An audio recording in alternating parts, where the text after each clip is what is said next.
Welcome to season 4 of Inside Marketing Design. This is a show that takes you behind the scenes of the brand and marketing design processes at tech companies.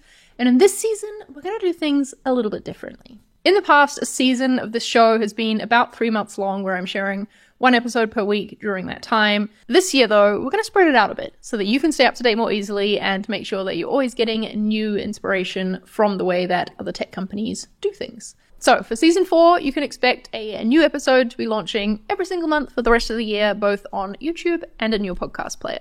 And I have decided to kick off season 4 with an in-depth look at brand and marketing design at the company that I work for, ConvertKit. ConvertKit is an email marketing platform that helps creators earn a living online, and I have been working there for more than 6 years now. Actually, the very first episode of this podcast, back in 2020, I did a solo episode talking about my work as marketing design lead, as the only marketing designer in the company.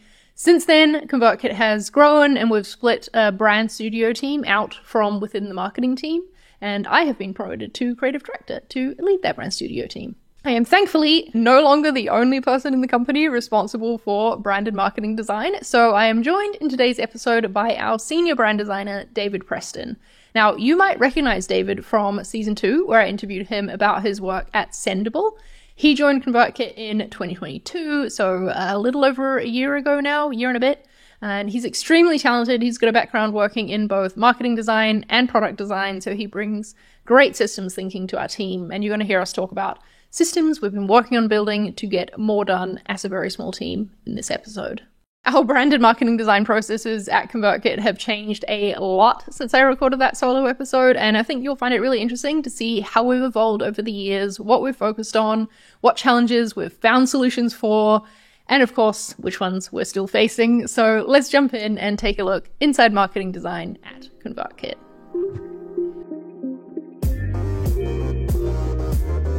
So, David, this is a bit of a different episode because I'm not technically interviewing you. We're just talking about our work together. But why don't you kick us off and tell the people who is on the brand studio team at ConvertKit? Yeah, sure. Thanks for having me back. It's great to be here. So it's myself is the senior brand designer. You are the creative director. So you sort of steer the ship.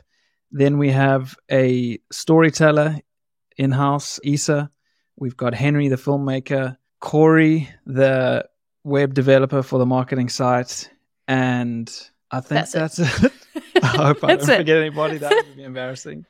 That's the 5 of us, and our team is responsible for building our brand, evolving our brand, building brand affinity, and also creating assets that we can use to drive brand awareness and also conversions like signups to our app as well. Our team sits within the growth org in the company. And as well as our internal full-time team, we work with a bunch of contractors too. Holly Arnett has been a contract graphic designer for us for a long time, I want to say 4 or 5 years now, first working on our blog and now on a bunch of other things as well, including our illustration system. We have Michael Escamuelas, who does motion graphics for us, which is really cool. So we kind of pull in these contractors with special skills that we perhaps don't have on the team, or just the external folks are going to be much better at, to supplement in projects from time to time. Holly has been at ConvertKit longer than me, technically, even if it is in a contractor capacity, but we wouldn't be able to move projects forward without them. It's a massive help, and especially when they have skills that I don't possess, I cannot illustrate anywhere near like Holly does. She does a great job of that, and I can heavily rely on her for that.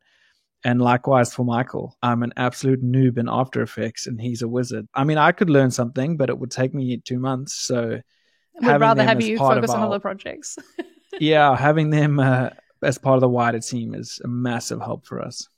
And what I really like is that we have them in our Slack too. So we're not only emailing them and it's feeling very separate. They're in our Slack. We can ping them just like we do any other teammate, which I think helps them feel more like part of the team as well and helps our collaboration. So previously, most of us used to actually be part of the marketing team, but we grew as a company. We split out, and now we're our own team under the growth org, and the marketing team are now our peers, which is really nice. David, how would you describe your responsibilities as our senior brand designer? Yeah, as you mentioned, we sit within growth, right? What else is in growth? You might have just said it, but we've got marketing and sales and account management. Yep, sales and account management. That's a much better way to say it than just saying Sam. Yeah, I always forget.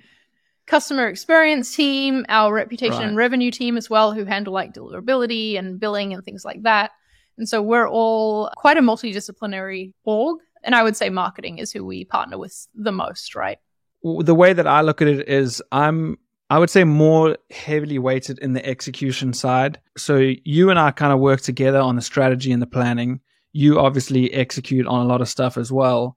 But where you seem to be more weighted in the planning and the long-term strategy side and making sure that everything that we do as a team is onto a single goal, I would say I'm just leaning more into the executing on the things that we need to do in terms of creating assets or properties like web pages and things like that. So my role also has a little bit of coordination where it comes to coordinating contractors or external design partners and other people that we're working with. I'm probably like 60-40 more into executing, and you're probably the other way in terms of strategy and executing. That's the way that I see it. I don't know how you feel about that.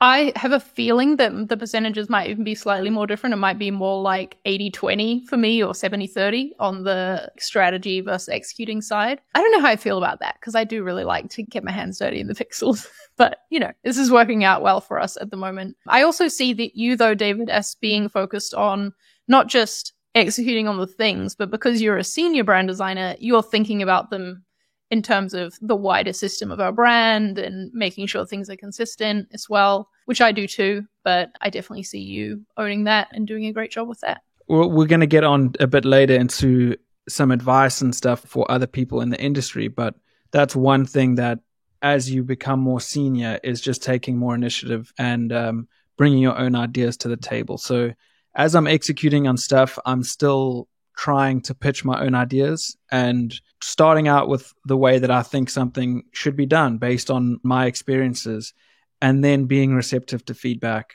because a lot of the time my ideas aren't the way forward for what we're trying to achieve. Before you were creative director, with how much I'm having to execute and bring different ideas to the table, do you think it was the same before you became creative director?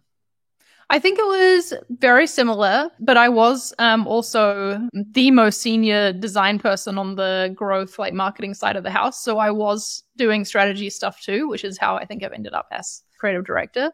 And now, my role is a lot of creating team alignment, looking overall at our brand, getting that bird's eye view and spotting what opportunities we have for improvement, what things might be like letting us down, and like trying to clear the space essentially to make those things happen.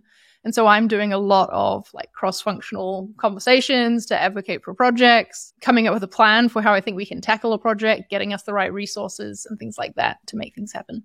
We actually spoke about it this week. Our head of growth gave us the analogy of the mountain, the path, and your feet. And I think now you're looking a lot more at the mountain and the path, whereas I'm looking more at the path and the feet. I think that's a good analogy to tie back to that. How would you describe how we collaborate as a brand studio team, specifically brand design, I guess, with marketing? Yeah, it's interesting because as I joined ConvertKit, which is a little over a year ago now, there was the move away from, the separation of marketing and brand to become their own entities. But like you said, we collaborate most with marketing. So right now, the biggest challenge is just being aligned on the same campaign goals and giving enough space and time to plan what's needed for those campaigns. We can't plan for a campaign a week out and expect to have pages built and assets created by then. So I think right now it's primarily just about communicating and making sure that we're on the same page. I don't know if there's anything specific that you have in mind that you wanted to go into, but for me, it's just making sure that we have a long-term plan in place. And I think this year we've already done a better job of that by separating which campaign is going to be part of which part of the year. But other than that, there is some reactive stuff that comes up, like a change in the marketplace where someone's changed their pricing, or we just seem to have people coming over to us from another tool and we want to create a campaign for that kind of stuff. So a lot of it can be reactive, but I think planning in advance is our biggest benefit right now. Yeah, and we do tend to work in campaigns like as a growth org. And so obviously marketing and brand together, we're both playing our parts in that. I think we have a good collaboration with marketing because it's not like we're there solely to execute on what they need. We can also advocate for what we need from marketing too. Like I can get involved in our campaigns and I'm crafting the campaign narrative, for example, of what messaging we should use in this campaign, how we should position our brand through it. How can we use this new product feature as an opportunity to shine light on our brand or like change brand perception in a certain way? The marketing team, especially our product marketing manager, Francis, has been really receptive to that, and we collaborate really well on that, I think. And it kind of does feel like we're all working together on the assets for a campaign, not like Brand Studio is making things for marketing, if that makes sense. No, absolutely. I think it comes back to the whole mountain and the path again, is if we're walking different paths and we're working on something different, we're just not going to get the same results. So being in alignment is really important between brand and marketing. Also, not just taking a problem from the marketing team where they may have a predisposed idea of the solution, where we can rather take the problem and think of our own solutions and the best way to solve that problem based on something that they've discovered within their campaign planning. Yes, exactly. We can always feel free to suggest our ideas. I think something that helps us collaborate is that we have cross-functional meetings sometimes too. Like every week we have a site squad meeting, which is made up of our product marketing manager and our SEO manager from the marketing side, and then us two and Corey from the Brand Studio side.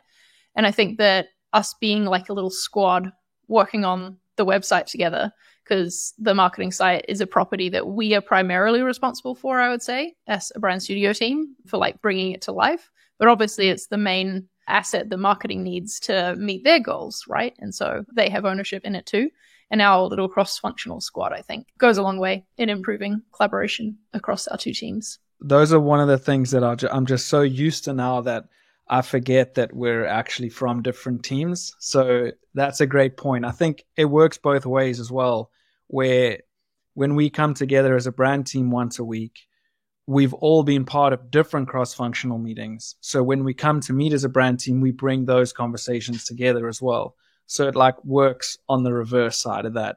But that's a really good point is, yes, we have these org structures of growth, brand, but we also have the squads, which is kind of like where the work gets done, to be honest, is within the squads. And not only is it good for the just executing on a common goal, but it's good for like our company culture. You know, I work with so many different people across different campaigns, and we might talk about the Creator Network, which is something we're working on right now. We have a weekly sync with that, and that meeting's got anywhere between 20 and 30 people in it at times. And in a 60, 70 person company, that's like it's a large chunk of the company. Chunk of the company. So yeah, those cross-functional meetings are super important, not just for executing, but for building relationships within your organization and your teammates. Yes, especially because we're remote. We didn't say that yet, but we are remote, in case anybody didn't know. And then another cross-functional meeting that we have that's really valuable is our design team meetings. We don't have technically like a design team in our org structure at ConvertKit, but it's basically just all of the designers at ConvertKit getting on a call together every 2 weeks or so. We have this great agenda, Fig Jam that you made, David, that's really awesome, and we all add to. We discuss inspiring things, talk through, opportunities that we see, give feedback to each other's work. We do a little show and tell, which I really like. That has been transformational, I believe, in getting brand design and product design closer together within ConvertKit. Because I think in the last episode, I would have talked about the fact that there was a divide, and I was like, why is this so hard? We're so small. We should be closer than we are. And now I feel like we're in a pretty good spot. But what do you think? I didn't experience it for that long when it felt disjointed, but I would agree. I think as much as you can work in the design tools that you're used to, even for meetings, you should do it, which is why we love FigJam so much. Rather than having meeting agendas in Google Docs, like why not do it in the thing that you're used to working in and being able to add visuals, and it's the tool that's always open on your computer, or at least on mine it is. Yeah, I think as a design team across the entire company, there's less than 10 of us, which is pretty small for a software company. So we need to rely on each other. And I think the amount of times I've brought something to one of those combined design meetings between product and brand, I always think I'm at a dead end with an idea, and then someone from the product design team says something and it clicks, So having those outside opinions, and even though you and I work so closely together with a lot of our brand critique and feedback, getting an outside opinion. We can be too close to it sometime. Yeah, exactly. And even when it's feedback from non-designers, it can be helpful. So yeah, I definitely think the gap between product and brand has come together, and we're working on things now like a shared illustration system where the illustrations you see on our website will be the same or similar to in the app. And I think those are all things that create a unified experience for a customer who's come from our website and then signed up to join the app. Yes, I think especially the show and tell portion of our meetings and just like getting everyone comfortable sharing work with each other has helped me as creative director be able to have more influence, I think, within our product on design decisions that impact our brand, whether it's choosing a color that's going to represent a certain feature, right? If we're doing that in the product, we need to be doing it on the marketing side of things as well to keep consistency. And yeah, our like show and tell sharing has been really helpful with that. Do you think we should talk about Creator Network maybe as an example of a project? Because it's so fresh in our minds. We're literally like, we were probably both working on it 2 seconds before we jumped on this call. Yeah, I'm deep in it. I can show you sketches. For the video watchers out there, it's been going on. But we did sort of complete already one phase of the campaign. So maybe let's talk about that. I think it's a good example of our collaboration with marketing and like the flow in which we work on things together. So why don't you start, David, by telling folks what Creator Network is and about the waitlist campaign that we ran, high level. The Creator Network is a way for creators to grow their communities and their lists by using each other, and leaning on each other. So the easiest way to describe it for me is like suggested follows or users on something like Instagram. When you follow somebody, you'll get a list of suggested people to follow that are similar to this person. So the difference with what we're doing on the Creator Network is that you choose who you want to recommend. So let's say I have my own email list and it's on my website, and I want to say every time someone signs up to my newsletter, I want to recommend Charlie because we both talk about design. It's less of a in your face, like here's a bunch of random people we think you'll like, and it's more about curating and selecting people that you want to work with. And just within the testing group that we're running now, we're already seeing people's lists grow because of the network effect. So it's working really well, and we've executed on it pretty quickly as well. So it's been cool to see results so early. Yeah.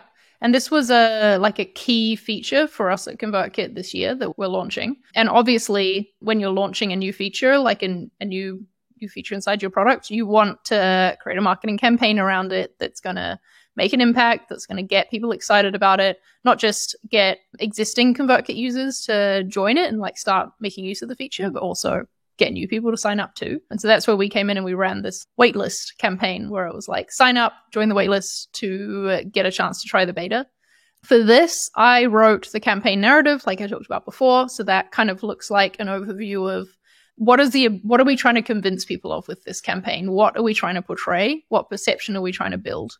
And from that doc, Francis, our product marketing manager, creates a go-to-market plan, which details all of the like assets and things we're going to need to create in order to bring this to life. And that is where you came in, right, David? Yeah, pretty much. The tagline for the landing page ended up being grow your newsletter faster with no extra effort. So that's kind of like the crux of what we're going at. We want to be able to show creators that we can facilitate the acceleration of their growth by helping them join forces with other creators. And the most important thing is it's other creators within your niche. If they're interested in design and they're following Charlie, then they're probably going to find interest in other designers because that's why they're following you, right? So building out the wait list was, for us, a way to generate interest, a way to let people know about the idea, and then also a way for us to get feedback on not just the product, but on the campaign, because we haven't launched to the general audience yet, right? We're still in a beta phase. So whilst our product team is getting feedback on the beta product, we're secretly getting feedback on the campaign messaging and making sure that it hits home and that it's resonating with people, so that when we go to launch, we've refined that and we've iterated on that, and hopefully can be even more effective than what we've seen with the waitlist launch. Yeah. What did your process look like for creating all the assets that went into marketing this waitlist? What do we make and how did you go about doing it? We had the brief and the campaign doc. That's where we got most of the messaging and sort of strategy from.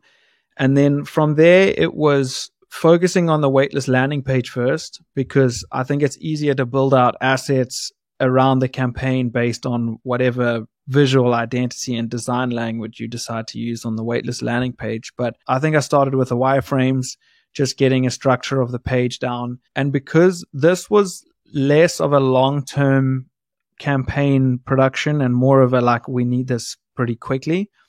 So I jumped into just using old landing pages that I'd created and I've just pulled components from there. So it didn't look like wireframes because a lot of it had actual colors and real buttons and things that we use, but it didn't have much UI thought. It was just getting UX structure on a page. And that way I was able to collect feedback a lot quicker. I let people in the team know. I was like, look, this isn't final high fidelity designs, but what do you think of the layout? Is this communicating the right message? Then teammates who were writing copy were able to see the copy visually and they could see where it's too long, too short. And then while all that's going on, going to all the other necessary people who are involved in the campaign, Caitlin, who's writing emails for all the emails that will go out, Danny, who is running social media, Tony from an ad agency partnership that we have, what they're going to do with paid ads. So I then reach out to them and ask them, what assets do you need for you to be successful in your side of this campaign? That was quite a long process, and this leans more into me talking about the coordinating side of my role. And then once I've got all those requests, I make sure I've got all the details that I need from everybody. Then I went to our partner Superside. Then I take all those requests from everybody else and I package them into something that they can understand and brief them basically on all the assets they need. And then while they are doing that, I can go back to the landing page design. In the past, I've done landing page and assets together at the same time, and one of them always suffers. Either the assets just don't have a lot of variance, or the landing page is rushed, or so this was great where I could focus on the landing page. From there, it's just about getting the landing page shipped and getting the assets to promote traffic and get people to the landing page and sign up for the waitlist. And I mean, we'll have some on screen now for people watching the video version, but there were so many assets as part of this campaign. And I don't think we would have been able to produce that many, you're right, without having outsourced help. I think this is honestly something that I learned during the last season of Inside Marketing Design, was just how much other companies rely on an external partner for stuff like this. And that is why we now have Superside, because I was like, look, this is what other companies do. I've got to advocate for us to have this as well. Clearly, it's been working out great for us so far.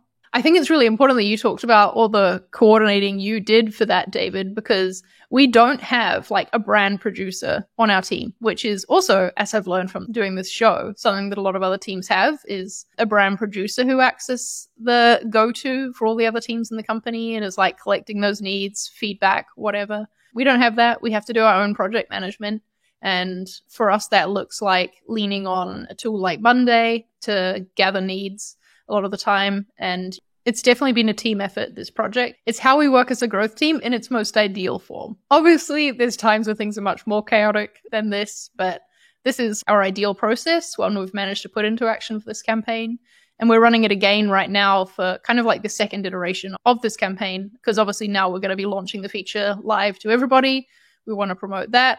And we're learning from how the previous campaign performed, what assets did best for us. We'll lean into like similar things to those in future. Can you talk about the photos that you took as part of this campaign and why you took them? Because that was from an asset learning, wasn't it? I have experience with photography from a past life. I knew from other campaigns that just photography of a creator using our tool on their laptop or whatever, they've performed well in ad assets. Releasing a new feature into our product, we had no photography or we had no images of a creator using that tool.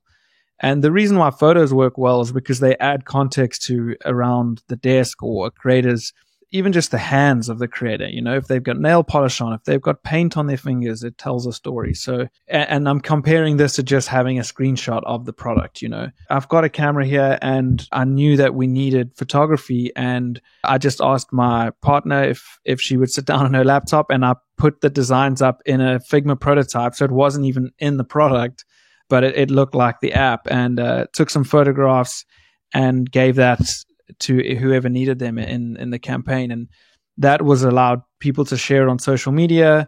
It gave the impression that like, here's the product out in the wild. But yeah, I think that was just an example of, look, I need something. It's going to take way longer and way more costly if I requested it from a photographer or somebody else. And I had the ability to do it, so I knew it wouldn't take that long.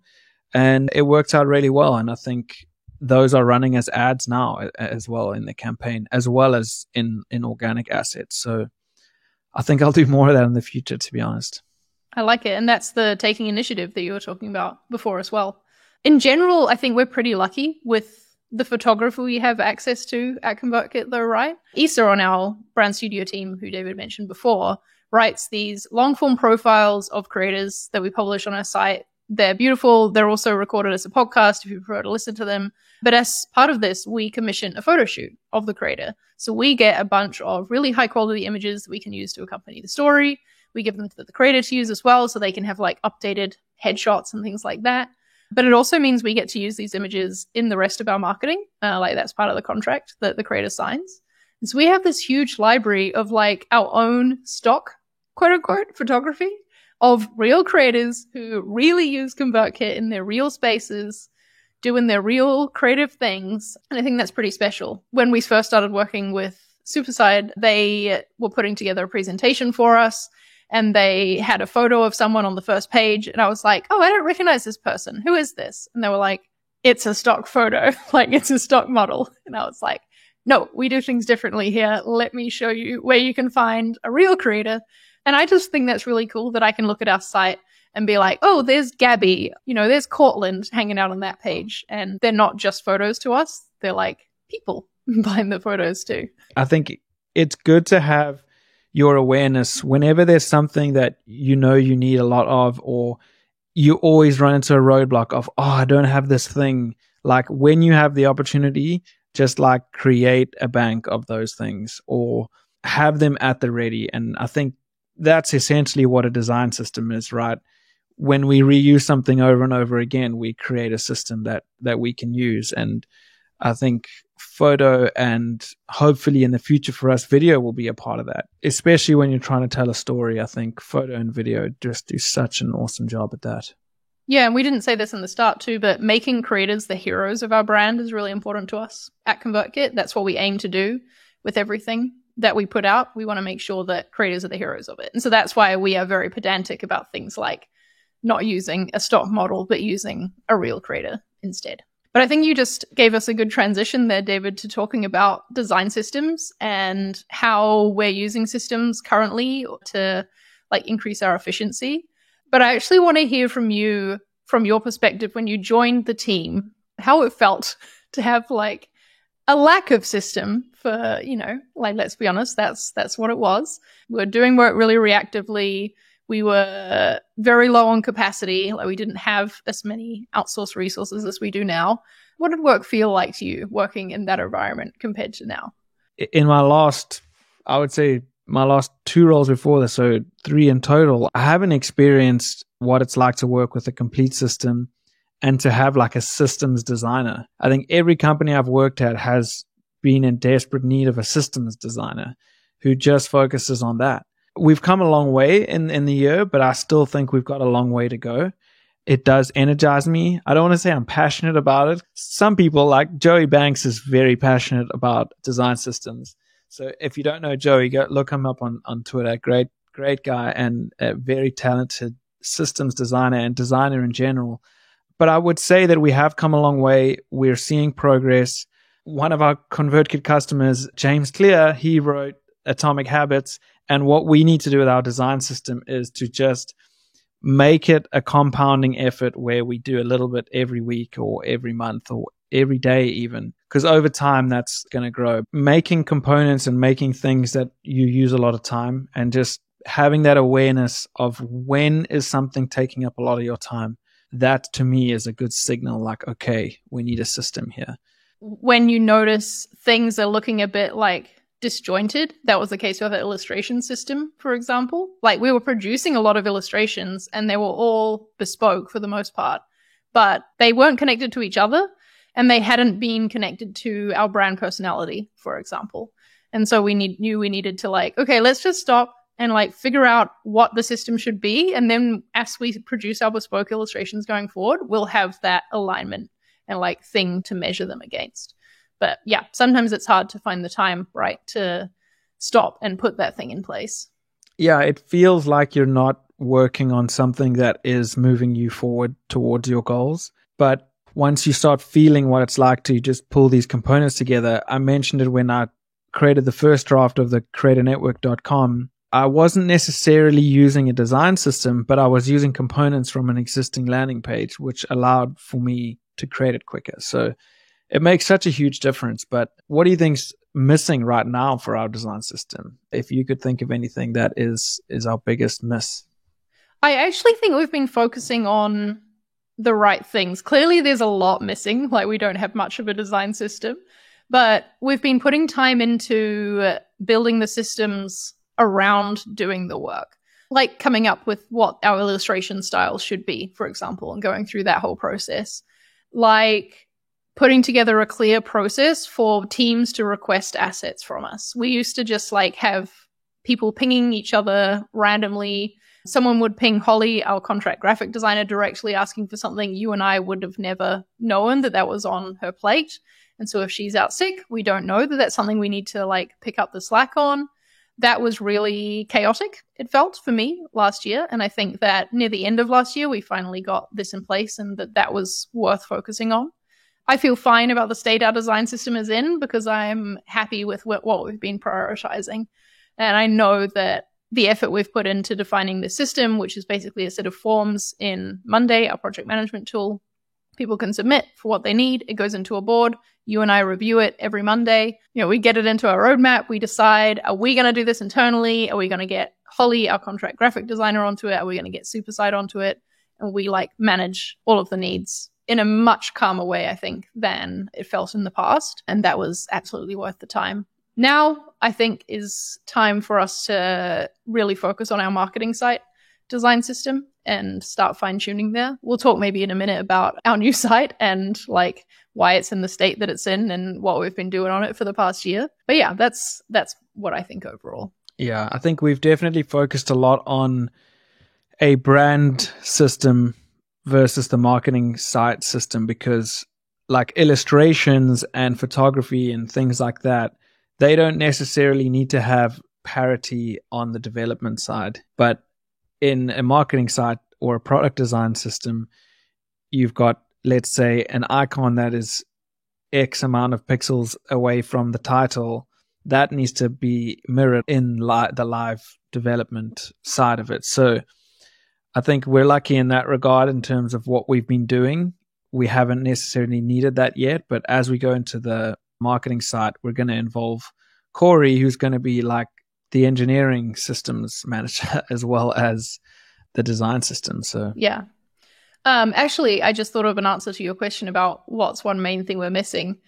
I actually think we're missing an easier way for people and us to use all of the photography that we currently have. I think we need a better like brand asset access point than Google Drive, which is where everything lives right now.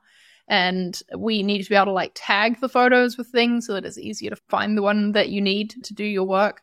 I feel like the only reason I can find photos to use is because I know them so well. And I've like seen them before because I've looked through the story and I've looked at the photo set. And so I like know what I'm looking for. But that's something that I think would be a good opportunity for us to get our brand to be more consistent by making it easier for people to make on-brand choices. Same with our illustration system probably too. We just started using this new tool called Pitch for presentations, and Pitch were also in the last season of Inside Marketing Design. I might have been influenced by them to sign up for Pitch as like our cloud presentation tool. But we've set up in there like a bunch of little hand-drawn accents that people can add to their presentations. I want to add illustrations in there too. But this is just like our efforts, right, to help people produce things that are on brand by themselves, not always having to come to us and request something from scratch. I think the more we can be like the polishers than the like building things from the ground up for stuff like presentations, maybe even like social assets and stuff, the better, because it'll free us up to focus on other things. What do you think you want to do next for our design system? Like what's something you're itching to get stuck into that you think would be really useful for you to do your job? I definitely think the marketing site is my next focus. I'm just thinking about being able to build pages quicker, but finding the balance between that and still having some creative freedom to create new things. I think we need to just pinpoint specific pages that will follow a similar layout. Like if a feature page has a similar layout, then we can create elements that are already components, but then actual entire sections. So I can almost like a drag and drop builder with multiple versions of a section, whether the image is on the left or it's centered or whatever it is, being able to just drag that in, select it, let somebody else add and copy.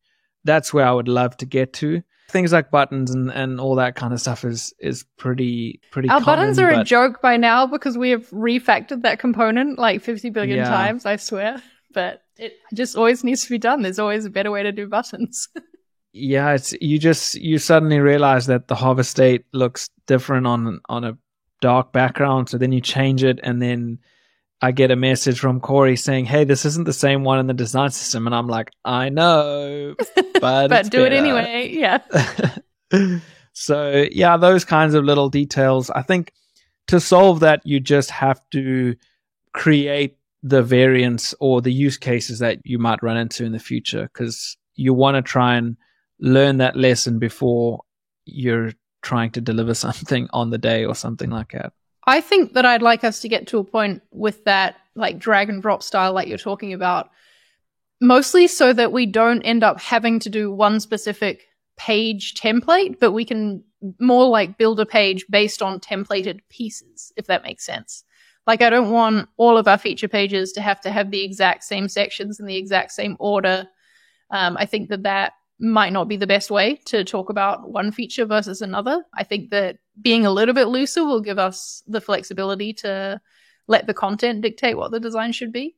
But that if we are picking from a set of predefined sections and like layouts to build that page, it'll be easier for ourselves and everybody involved too.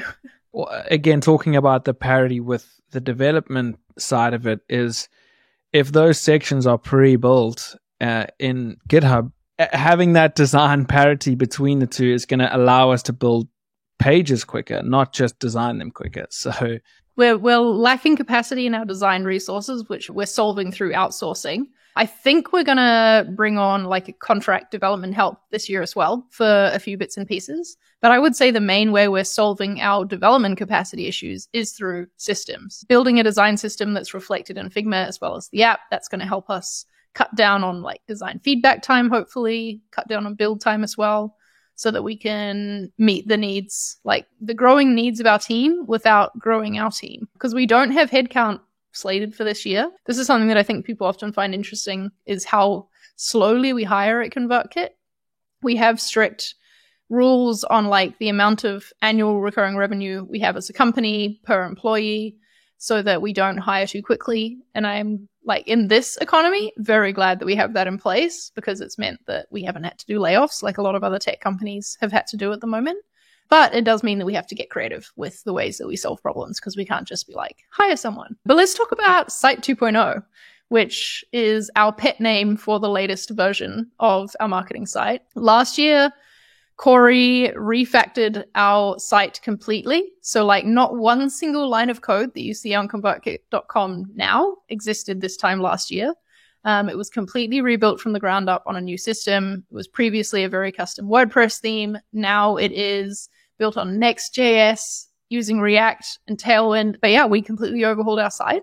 We wanted to have a better system. We also wanted to be able to get better performance from our site too. We're struggling with site speed, which is really important for SEO, which is a main like traffic source for us.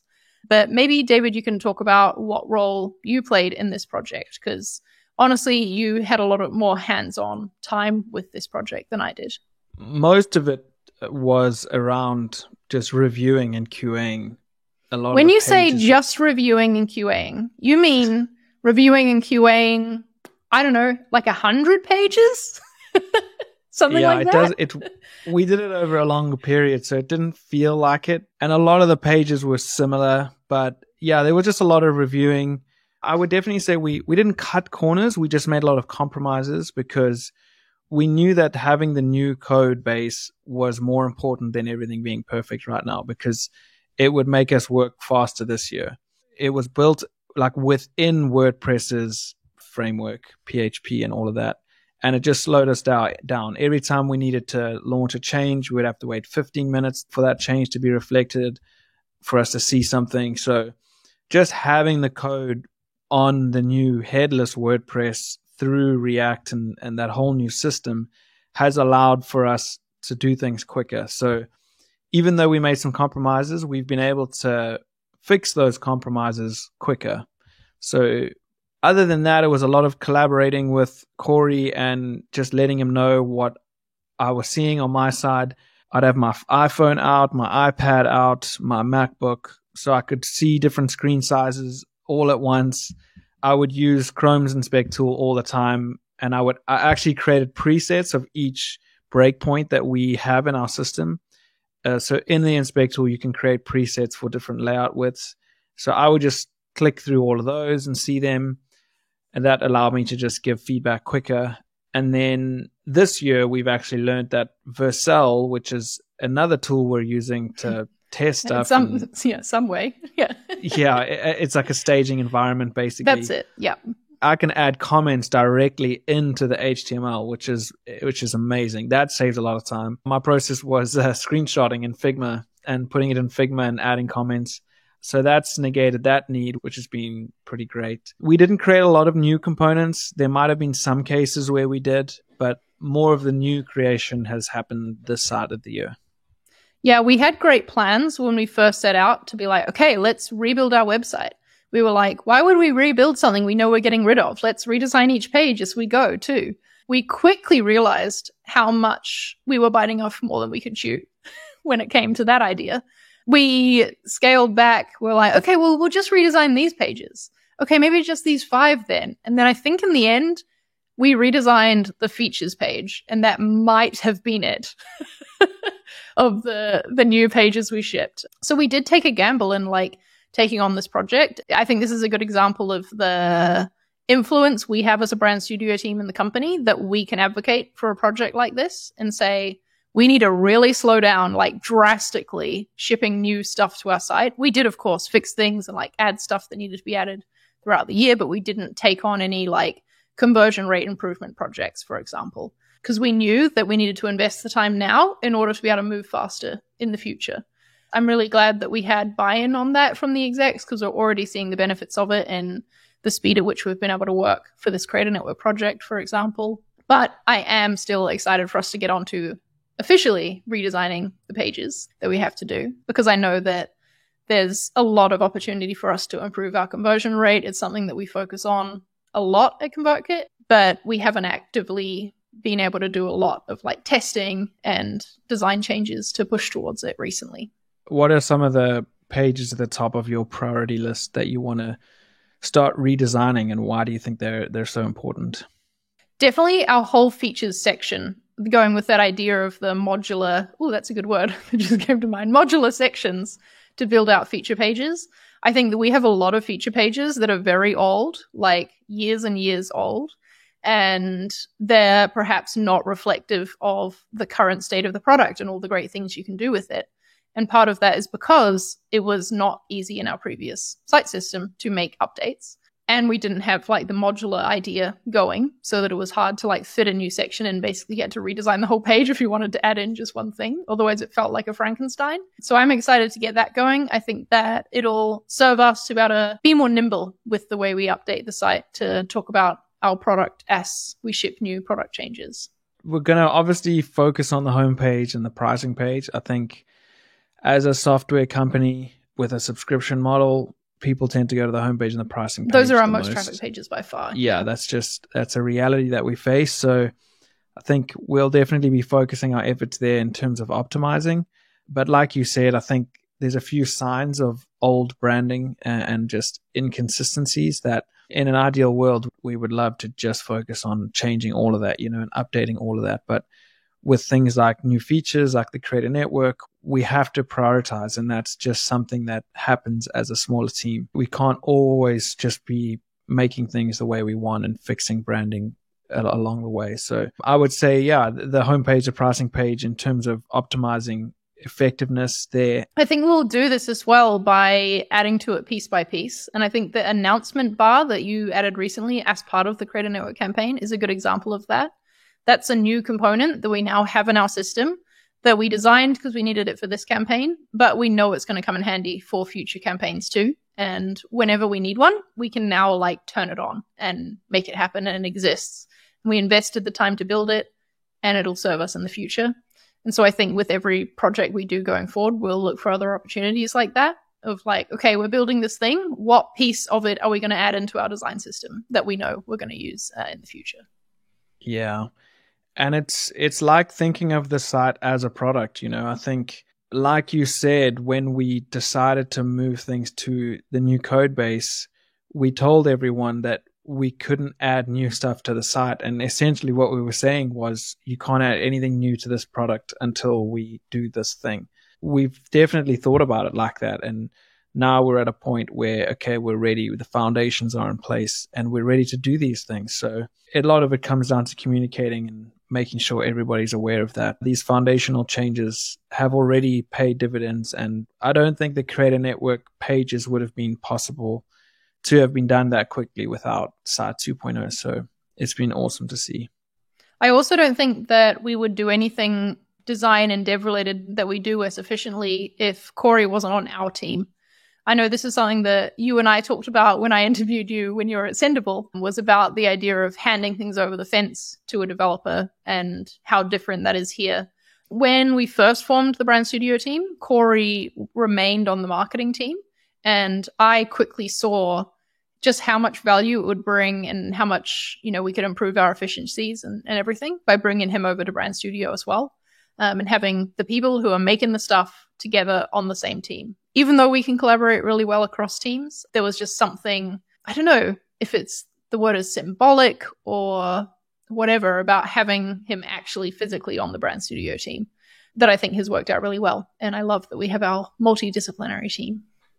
Yeah, that's been huge for me in terms of a difference from other roles, is having a development partner, not only to help with the actual design and development partnership, but also to work with each other on different ideas. I don't want to design something that is going to take him 8 months to build. It's just not feasible. So I often will wireframe something and I'll ask him, how long is this going to take? Is this too much? Is this too heavy of a lift? And we'll be able to iron those things out before I go ahead and spend 2 weeks designing something. So having that close communication has been massive for me. Let's start to close out this episode by looking forward to the future about the challenges we're working on solving at the moment. We already touched on this with the design system, with the pages that we want to add into the site. But is there anything else that you're looking forward to solving next, David? A lot of it is around the system stuff. I've always wanted us to use more of our photography within our brand and more of our videos. We have a series called I Am a Creator, which you talked about. They're literally award-winning films, and they're so amazing. And I want us to incorporate, even if it's 2-second clips of those within parts of our product pages. I think they're so much more engaging for somebody just looking at a site rather than a big blurb of copy. So that's something that I want to work towards, and even being able to use that as on social media as well. I would say continuing to collaborate with design partners, whether it's an individual contractor or a team, an outside company. I think that's going to help us focus on the things like refining the brand on the website and building these modular sections. Because we're not having to create 50 million assets. Yeah, absolutely. And like, it does save time. It saves a ton of time. So I think those are the main directions I'm looking forward to. I'm looking forward to us, now that we have shipped Site 2.0, getting back into doing A/B tests, really closely looking at data from a marketing site and opportunities for improvement there, doing user research as well. That's something that I used to do a lot of and haven't done, honestly, for like the past year and a half, I want to say, which is maybe embarrassing to admit. But hey, this is the realities of a small team. Things aren't always ideal. And I'm looking forward to us making space to get back into that, because I know that that's a major way that we as a brand studio team can contribute to our company-wide goals. Absolutely. And having the systems in place is going to allow us to create the version A and the version B a lot quicker as well. We don't want to spend forever creating two versions that we know one of them isn't going to get used. Yep. And what about you personally, David? What goals do you have, or like want to work on next in your career that you're, seeing opportunities to do in some projects we have coming up? Yeah, I haven't thought about it too much, to be honest. I think having just successful launches, we've got not only the Creator Network campaign, but we've got a few other campaigns coming up that I'm excited about. We've been talking a lot about creating new merch at ConvertKit, and that energizes me. My first ever design job in 2011 was at a clothing company. So there's always that side of me. And I know you as well. I've been involved in t-shirt making and that kind of stuff. So yeah, I ran my own t-shirt making business for like a decade. So it's taking me back. Yeah. So maybe for you, it's a bit haunting and you don't want to go back there. But for me, I'm excited about it because as a software company, we don't get to interact in person a lot. So we have our conference, Craft and Commerce, which is coming up in June. Being able to interact with people and give them something physical. I'm excited about how that affects our brand and the affinity that we have with people and how they perceive our brand through that. So that's just a little thing I'm excited about. And just us continuing to grow as a company. It's a true testament to how we are as a culture within our company, a small company, fully remote in an industry that, like you said, has had to do a lot of layoffs this year. So being able to stay stable and not overhire and things like that, I think while still achieving these things that we are is a good goal to have. I agree. I want to work on getting better at showcasing how the work we do impacts our business. Brand and design in general can sometimes feel really fuzzy and hard to specifically measure outside of things like conversion rates.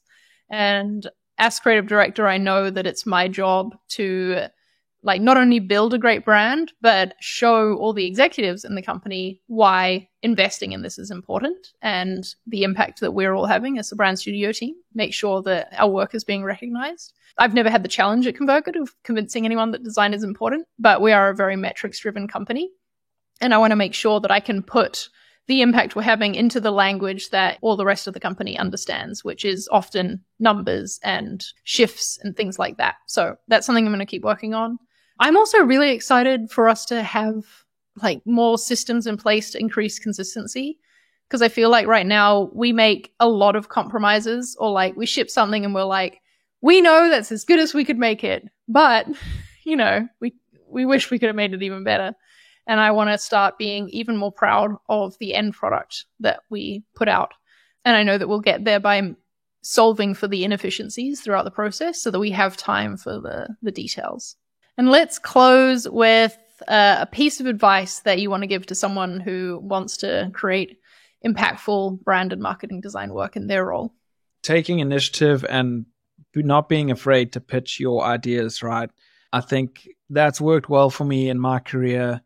It definitely shows signs of leadership and just not being afraid to try something new, and don't expect all your ideas to be accepted and to move forward. I mean, there may be great ideas, but you have to align your ideas with what the company's trying to achieve or what your team is trying to achieve. So I would definitely explore that a bit more and just talk to people within your initial team and outside of that. Like, hey, have you ever thought about doing this? Have you ever thought about doing that? I would have a conversation with your manager or anybody who can, a more senior designer, and be like, hey, I've noticed you bring all these ideas to the table, but I don't really have the space to do that. So I would have those conversations. Also, awareness is something that I mention a lot. Is I get inspired by a lot of different things that I see. Shopify is a huge one for me. I just think what they do with their brand is they're always pushing it and they're always doing something new. But have a look for things that inspire you and try and identify what it is that inspired you and bring that into your role. You'll be surprised by where it can lead sometimes. Oh, that's why I love that we have inspiration gathering as like a point in our agenda too, that we can drop in some cool things that we've seen. It's great to talk about that with other people as well, and not just look at it by yourself. Yeah, I think there's such an incorrect view of like inspiration is just copying or whatever, but it's just not true. You get inspired by things all the time. And don't be afraid to be inspired by something. Like, oh, I created this thing because I saw that. Like, I'm a senior designer. I've been working for 10 years in this industry. And one of the first things I do at a new project is Google like inspiration, or like go look at another website. And I don't care if someone tells me that that makes me a weaker designer or whatever, because I think everybody does it in their own way, you know, whether it's walking on the street, looking at your phone, on Instagram, we're being inspired all the time. So don't be afraid to bring your inspirations into your role and just bring your own ideas into what has triggered the inspiration, basically. I love it. That's a perfect note to end on. Well, thanks, David. I'm glad that I didn't have to do this episode by myself. It was nice. It's nice to work on ConvertKit brand with someone else, and also to share it with everybody too. Yeah, if you've listened to the Sendable episode, this is a full circle moment. So thanks for having me, and yeah, I'm glad you didn't do it alone either. If you enjoyed this episode and found value in it, please let me know by leaving a thumbs up and a comment on the YouTube video, or a rating and a review on Apple Podcasts. With a more regular cadence of episodes throughout the year now, I'm really hoping that this show can like reach new audiences and truly become the go-to source for brand and marketing design inspiration. So help me out by telling your friends about it, spread the word. You'll find all past episodes of the show, including both the video and the audio versions, on insidemarketingdesign.com. So check them out, and I'll see you in the next episode.